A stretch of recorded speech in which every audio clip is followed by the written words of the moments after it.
सबसे बड़ी प्रॉब्लम की बात जो मुझे लगी भाई, एक और बाबर आजम की नॉक बर्बाद होती हुई मुझे दिख गई। भाई ये पाकिस्तान के लिए खेलता है, जब अपनी नेशनल टीम के लिए खेलता है तो ये बर्बाद होता है, जब ये अपनी पीएसएल की टीम के लिए खेल रहा है तो इनकी टीम बर्बाद होती है। ये प्रॉब्लम मुझे नहीं समझ आ रहा कि कहां पे आ रही, कि जब जब बाबर आजम के रन आते हैं इनके साथ या तो कोई सामने खड़ा नहीं होता, या तो कभी ये हो जाता है कि बाबर की नॉक इतनी स्लो आ जाती है जिसकी वजह से लोग प्रेशर में आ जाते हैं। बाबर आजम की जानिब से एक और शानदार नॉक और शानदार इनिंग देखने में आई, जिसको लेकर इंडियन मीडिया भी उनकी तारीफें करने पर मजबूर है। मगर अफसोस की बात यह है कि उनकी इस शानदार इनिंग के बाद भी उनकी टीम एक मरतबा फिर मैच हार गई, और ये मैच हारने के बाद पेशावर ज़ल्मी टेबल के अंदर सबसे नीचे चली गई है। लेकिन आखिर ऐसी क्या वजह है जिसको लेकर इंडियन मीडिया भी बात कर रहा है कि जब जब बाबर आजम के रन आते हैं लेकिन उनकी टीम उनका साथ नहीं देती, उनके प्लेयर उनका साथ नहीं देते और उनकी टीम हार जाती है। अभी हम मुकम्मल वीडियो की जानिब चलेंगे, इंडियन मीडिया की मुकम्मल तफसील से गुफ्तगू सुनेंगे। मुकम्मल वीडियो की जानिब चलने से पहले आपसे रिक्वेस्ट है कि बल्कि घंटे के साथ चैनल को सब्सक्राइब कर ले। नहीं कहूंगा आज बाबर की कोई गलती थी,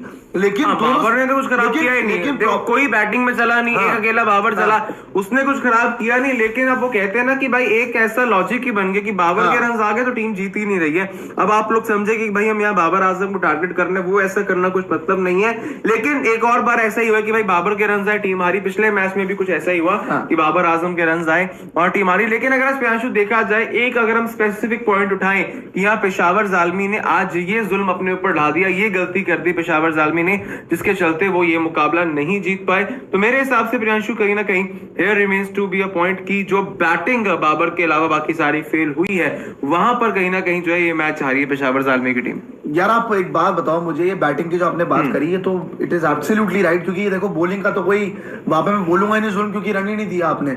लेकिन बैटिंग की मैं बात करूंगा स्पेसिफिकली, आपके पास T20 क्रिकेट के बहुत सारे बड़े नाम है, कुछ युवा नाम भी है। सैयद अयूब 9 बॉल पे 27 बनाए थे भाई साहब ने न्यूजीलैंड के अगेंस्ट, दिखाया था कि भाई युवा टैलेंट है पाकिस्तान का। ये कैडमोर, आपका कैडमोर भी बड़ा नाम है, पीएसएल में बहुत चलता है, फ्रेंचाइजी क्रिकेट बहुत खेलता है। रॉबिन पॉवल ने हालांकि डिलीवरी भी करा, उनसे कोई मेरे को दिक्कत नहीं है। लेकिन आपका मुझे ये समझ नहीं आ रहा, मोहम्मद हारिस भी इवन अगर बात करें, आपका बैटिंग ऑर्डर में इतने बड़े बड़े नाम हैं, इतने बड़े नाम के अपने धज्जियां उड़वाने के लिए हैं। ये कौन से दिग्गज है जो इनसे रन ही नहीं आ रहे हैं भाई? आपका मैं इसीलिए कह रहा हूं कि बाबर आजम की कोई गलती ही नहीं है, क्योंकि सामने कोई साथ में खड़ा ही नहीं हो रहा है भाई। उसके वो कौन सा स्ट्राइक रेट होकर खेल लेगा? जो हम उसकी स्ट्राइक रेट की बात करें, उसकी स्ट्राइक रेट में तो कोई दिक्कत ही नहीं है। यहां पे असली दिक्कत है बाकी बैटर्स की, क्योंकि यही खिलाड़ी बाकी फ्रेंचाइजी क्रिकेट में बहुत अच्छा कर रहे थे। देखो भाई, अगर हम बात करूं मैं वहां पे कराची किंग्स की, कराची किंग्स के मिडिल ऑर्डर ने कितना तगड़ा कंट्रीब्यूशन दिया। शान मसूद ने जल्दी विकेट गवा दी थी, जस्ट लाइक आपका पेशावर ज़ल्मी। हालांकि आपका शून्य पे विकेट गिर गई थी ज़ल्मी की, क्योंकि सैयद अयूब पहली बॉल पे आउट हो गए थे, लेकिन वहां पे भी 12 रन पे आपकी पहली विकेट गिर गई थी यहाँ पे कराची किंग्स की। लेकिन वही डिफरेंस आता है कि संभलती कैसे इनिंग्स, लेकिन आपने संभाली ही नहीं इनिंग्स। दिक्कत की बात ये हो गई, और इन्होंने उस मोमेंट पे अपनी विकेट नहीं फेंकी, तेज भी खेला, विकेट भी नहीं फेंकी। इसका मतलब सीधा सीधा आपको यह समझ आ रहा है कि क्या पेशावर ज़ल्मी के मिडिल ऑर्डर में क्या एक इनएक्सपीरियंस जो कि बाबर आजम के अलावा भरपूर नजर आ रहा है? तो मैं इसका जवाब दूंगा हाँ, कि इस मिडिल ऑर्डर में इनएक्सपीरियंस है।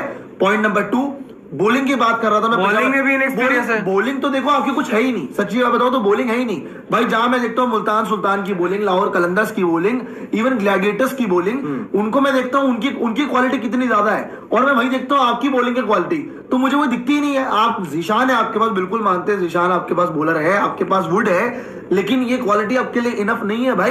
क्योंकि आप अगर 16.5 ओवर में मैच खत्म करवा रहे हो, मानता हूं टारगेट कम था भाई, मानता हूं टारगेट कम था, लेकिन आप एंड तक भी नहीं लेके गए मैच। जो आप डिसीजन ले रहे थे, जो आपने स्पिनर को लगाया बीच में, देखो सबसे बड़ी बेवकूफी जिंदगी की तभी होती है जब आप पुलाड़ के सामने बेमतलब का स्पिनर लगाते हो। वो आप तब लगाओ, देखो पुलाड़ के सामने स्पिनर तब लगाया जाता है जब टारगेट हो 200-210 का। भाई टारगेट ही 155 का है, आप उसके आगे स्पिनर लगा रहे हो, आप चांस दे रहे हो गलत मौके पे, या आपको अभी चांस नहीं लेना चाहिए था। उसने आते ही पहली बॉल पे इंटेंट क्लियर कर दिया था कारण पोलार्ड ने, कि मैं पहली बॉल से मार के खेलूंगा। उसने आते ही छक्का मारा था पहली बॉल पे, वहीं से समझ आ गया था कि यहां से मैच पलटने वाला है, ये बहुत जल्दी चेंज होने वाला है। एंड मुझे समझ नहीं आ रहा कि पेशावर ज़ल्मी, जिसके बारे में बात हो रही थी, सच बात बताऊं सब लोग कह रहे थे, इवन पांडे जी भी कह रहे थे कि देखना पेशावर ज़ल्मी नॉकआउट्स खेलेगी।